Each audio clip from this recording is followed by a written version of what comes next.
Hi guys, welcome back to my channel. This is Green Tea with Dags, channel of self-love, self-development and mental health issues. Today's video is about overcoming depression. Now I know I've actually talked about depression in my previous video and shared tips of how to help yourself with depression. But this time around I wanted to talk about a little bit more about my story, what I've done to help myself. So if you'd like to find out, stay with me.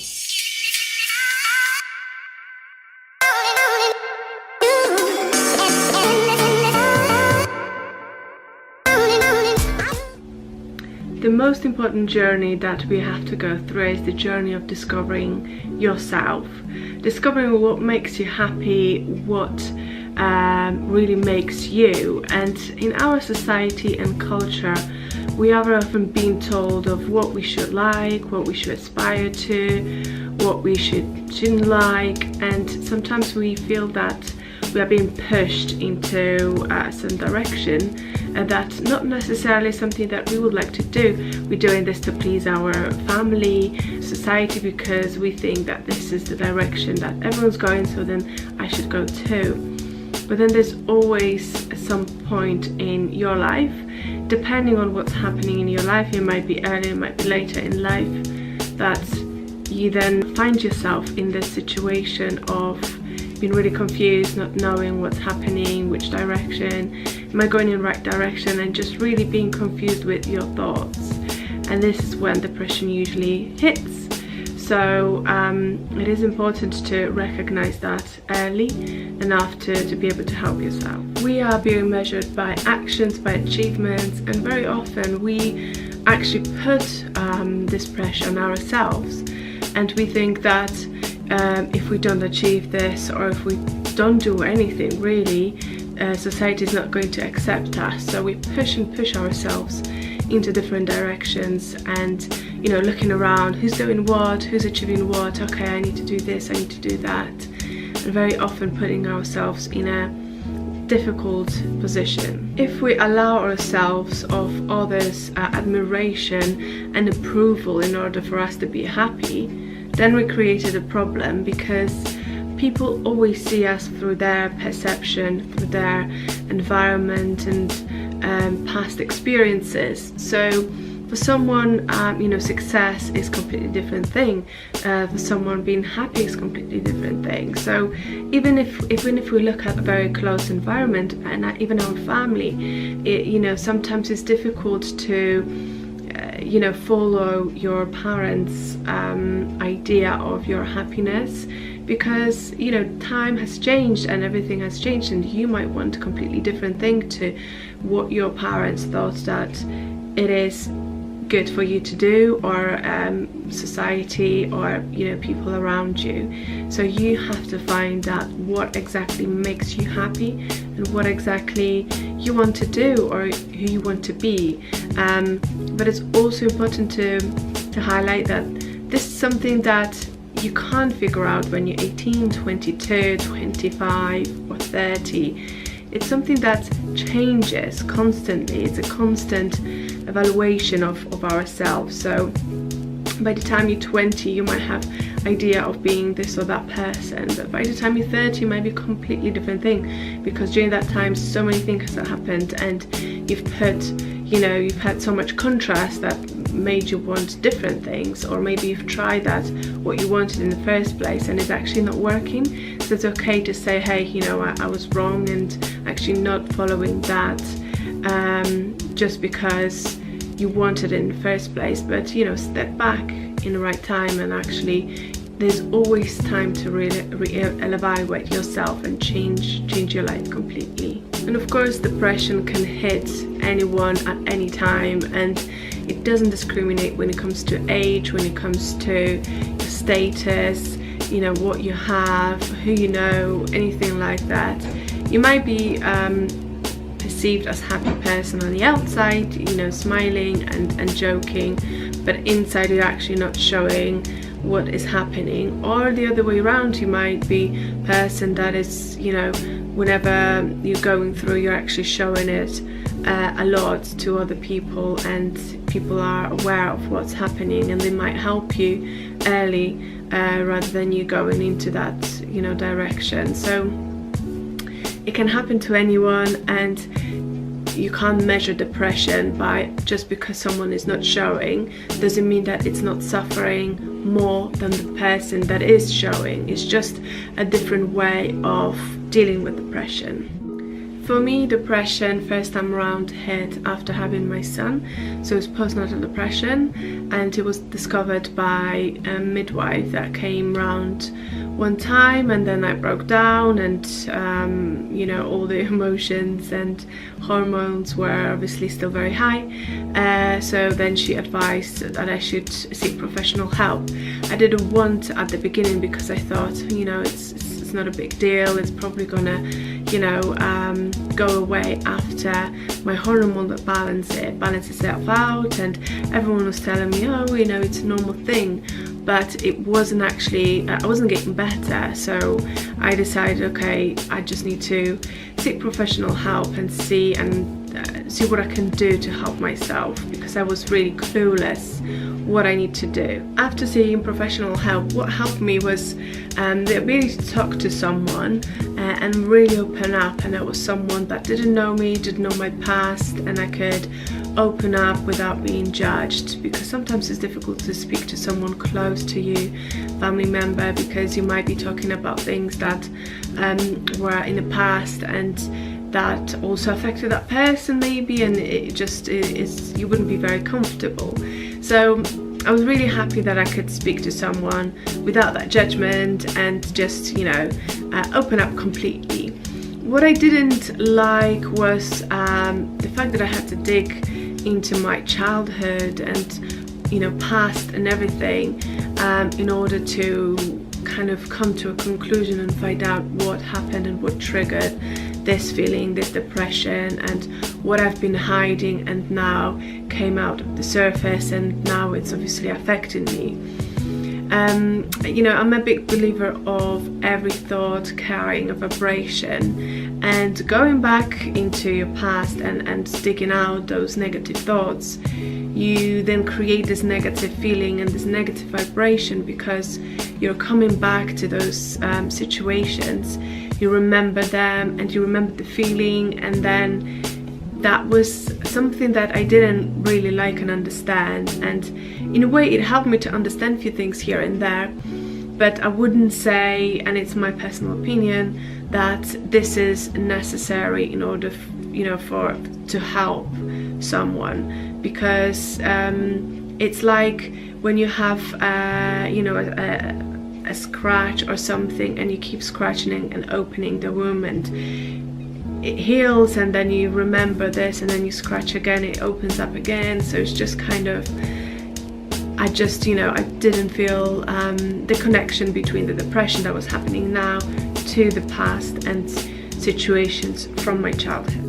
What helped me eventually was finding someone that was passionate about, and being really busy and actually distracting myself from those thoughts. So eventually I just you know, was busy with everything that was going around, and I just stopped. And also, you know, I was doing other things that probably triggered that as well and helped, like, you know, being healthy diet, exercise, but eventually it was just, you know, the fact that I was busy, and I found something like a hobby to be passionate about and distract myself from constant negative thinking. Also the fact that I discovered I have Hashimoto, which is autoimmune system disease, and underactive thyroid, which also can cause depression or that feeling low, also helped in a way that it was kind of like a relief that, okay, this is why, this is the cause of this. So it's not only me, it's you know, it's my body's disease, and that's why I'm having this depression. So that kind of helped me to you know, take this weight of my shoulders a bit and just have that answer. So whenever I was explaining, oh, I had a depression and it was because of my disease and also being pregnant and then obviously what I've done to help myself, that kind of was like an easier story for myself that I carried out in my head, rather than, you know, saying that, oh, one day I just started having dark thoughts and then it went into a snowball of other thoughts, and this is how I created depression. What is exactly depression? Depression is your intense feelings and thoughts that go into one direction, which is, you know, the negative direction. So every subject has two ends on it, positive and negative. And then this is up to you which direction you're going to carry on or direct your thoughts. So, you know, if we have an idea of something, you can either think positively that this is going to be a great idea, it's going to go well, or what bad can happen, and there's so many possibilities, and, you know, creating all those negative thoughts. And then when we have something that triggered depression, it's usually an event, it's usually a situation, something that really is so strong in our emotions, and then we start thinking about this in a negative way, and it's like a small snowball on the top of the hill that when you push down, it will, you know, start rolling, catching more snow, and then at the end of bottom of the hill it will be a big snowball, of course. So it's the same with us, like when we have a thought and we carry on, it just gonna create a momentum, and it's just gonna go down more and more and go into negative. So that thought that it wasn't actually fully my fault when I first had the depression, there was also the disease, and also after having my son, postnatal depression, that thought helped me to understand and just kind of like be, oh, you know, okay, it's not only me. And then I discovered that, you know, if I felt like this or thought like this, I can actually think about other things in a similar way, to always find something that will give me some sort of relief and some sort of understanding that, hey, it's not only my fault, and you know, I'm not that bad person, and I'm not that weak, it's just this or that. Second time around, depression hit me after splitting from my long-term partner and becoming a single mum. So to be honest, at the beginning I was so busy with organizing my life and, you know, creating this life as a single mom, that I didn't really have time to feel sorry for myself and think if I like the situation or not. Oh my god, what happened? So I was really busy, but then suddenly I started being anxious about the future, because previously being with a partner, I knew that if something happens, he's there and he can help me. So I never had to worry too much, because there will always be a balance. If I'm doing well and he's not doing well, I can help. If he's doing well and I'm doing well, he will help. So we could always support each other, and that sort of security and support was important. And then suddenly when I became single mom and there were situations when I was struggling with various obviously things, I started panicking and thinking, what if, you know, something happens and I'm not going to be able to do this or that, and how I'm going to create this life for my son. Eventually this one thought of uncertainty about the future was like the start, you know, this little snowball at the top of the hill, and then started catching more and more and more. The more I was thinking negatively about this, the more those situations were present, those negative situations were presenting in front of me like a confirmation that this can go wrong, or this can happen, and you know, I'm a bit more vulnerable and all that thing. So, you know, as I mentioned before, I believe that every thought carries a vibration. So whenever we have a negative thought, we send the negative vibration, then we have that the mirror vibration presented in our life in the form of events or situations, the same that we send out. So basically we attract negative if we think negative, and we attract positive when we think positive. But when it started, I discovered that you know, I didn't allow myself to go as deep or as low as it was first time round. So I started noticing those things, and I was actually quite uncomfortable with those thoughts, of course, but I managed to find that momentum in the right time and actually stop it, so it wasn't actually going as fast as the first time round. And it actually happened by accident. I went to the seminar and I wanted to go to the seminar to do with business rather than my emotions. And then during that seminar, it was like a small meditation, and this tale of two wolves was really that was told on the seminar really hit me hard. The tale of two wolves is that we have two wolves inside of us constantly fighting, one good and one bad, and which one wins at the end of the day is the one that we feed the most. So that really got me thinking, so really we have control of which wolf we're gonna feed. So if we want the bad one to win, we feed with negative thoughts. If we want the good one to win, we feed with positive thoughts. And of course it's difficult sometimes to get out of this negative thinking if we start this, because brain can wire really quickly and we can go into that negative thinking pretty quickly, and also because it's quite easy, for some reason we go into this negative state much quicker and easier than the positive. But you have to understand that it is possible to rewire your brain, and then you can, you know, with work and with practice, you can actually start thinking positively. So after that seminar, I was really pumped up in a way that, okay, this is it. I need to do something about this. I know, you know, I'm in a bad state. I actually cried a lot during that meditation and during other, you know, things that were being said on the seminar.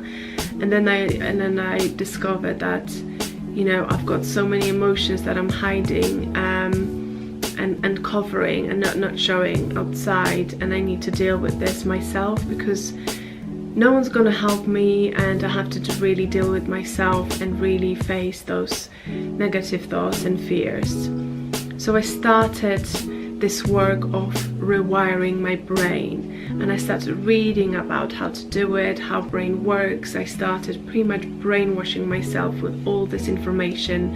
I stopped watching TV and news for some time because I felt that was also you know, putting me in a negative state, and I was worried about, you know, our country, our society, climate change and everything. So I stopped, you know, watching news for some time, and I just started reading more and listening more positive podcasts, positive videos. Pretty much every second of free time I had, it was really, you know, constantly feeding myself with this information before bed, as soon as I wake up, during lunch breaks, anywhere I could, you know. Instead of listening to music when I was working out, I was listening to, you know, books or podcasts, everything that was with positivity, really just to brainwash myself completely. Also, another thing that helped me was change the dialogue with myself. Because let's be honest, we talk to ourselves quite a lot, and actually the relationship that we have with ourselves is the most important one, and the dialogue that we have. So we constantly think, we constantly analyze things, you know, have ideas, then judge them, then weigh them, and that's, you know, positive dialogue with yourself is so important, to always putting yourself in a positive light, and never, you know, thinking that just because this person doesn't like you or maybe reacted in a different way that you hoped for, doesn't mean that there is something wrong with you, because everyone, you know, is going through different things during the day, during the, you know, week, and they might be reacting just because of their situation at home or something at work or whatever, and it's not really personal thing to us. But also another thing, you know, we are looking at people through our eyes, so all insecurities that we have about ourselves, we will be picking in other people. So let's say if you have insecurities about your body image, you will be sort of judging other person through that lens, and the same is another person. So if there's something that that person really doesn't like about themselves, it will maybe pick on you. So then you always have to remember, it's not you, it's them, it's what they are going through, it's their problem, it's not your problem because you think about this or that of yourself. So this is really important to keep that positive dialogue. And then for this time round, I didn't dig into my past. I didn't try to understand why this or that happened, why I've done something in this way or that way, because everything that we do is really what we feel that is the best in that situation, given those circumstances that we have around. So never beat yourself up if you've made a decision and maybe in a few years time you think maybe it wasn't a great decision, but at that time you felt that it was. So really, you know, you have to stick to your gut feeling and what you want to decide on at that time, and then just never look back. So this time right, I didn't want to really dig into my past and think about those situations, because as it was first time round, I felt like it was creating a lot of negative vibration around me. And this time around, I just wanted to focus on what is happening now and about the future, but not really thinking about the future in a way, oh my god, what's going to happen? But it's just like everything is working out. You know, I've got so much support around, family and friends, and I've never actually had a situation in my life in the past that I was in such a bad situation or left alone. There's always someone or something that will help you. So everything is working out, and you know, good things are coming. So that thought also helps me to really focus on the future. But I wasn't really planning on trying to foresee the future. It's just, you know, it's going to be alright, but let's focus on what is happening now and changing direction of my thoughts in the moment. So every time I had a thought that was going in the wrong direction, I then was stopping and trying to soothe my thoughts in a way. For example, if I was thinking negatively about myself, my body image, saying, you know, hey, you know, I look like this and some other people would like to look like me, and body is constantly changing and it's not my final destination, and I can still change so many things, and you know, I can do this or that, you know, I am healthy, and then trying to redirect myself to being like, hey, it's actually not too bad and it can get better. So that kind of thing you have to work on. You know, for example, if it's something with your job, also saying, okay, like I have this situation, but you know, let's deal with this way. They probably thought different thing, maybe I overreacted. You know, it's not my final destination. This is just a job that helps me to learn, helps me develop more skills. You know, I'm planning to do this or that in the future, and then just also redirecting yourself in a positive way, not trying to dig into situations of what possibly can happen, and all those possibilities will be negative, because this is when you create there's anxiety, negative thoughts, and you know, it's everything is working out. So this is it. I hope it was helpful. So yes, this is what I've done to help myself when it comes to depression. So positive dialogue, brainwashing yourself with positive messages, videos, podcasts and books. Really looking after yourself, of course, but catching those thoughts and those moments early enough to not allow this snowball going down the hill and then catching momentum of really you know, big negative thoughts, and then it's more difficult to fight that. So really catch that early enough and try really working on it on a daily basis. You have to work really hard. It's not going to happen in 2 weeks time.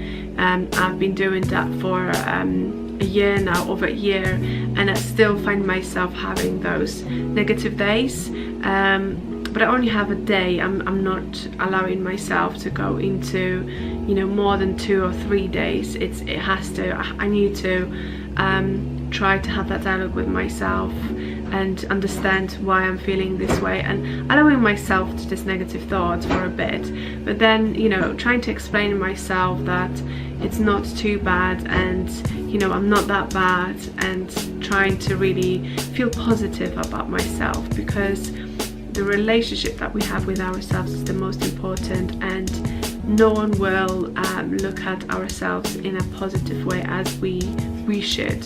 So you know, keep it positive, and if you like that video, please click like. If you'd like to subscribe and find out more about other videos I'm going to be posting about self-love and self-development, please subscribe as well, and I'll see you next time.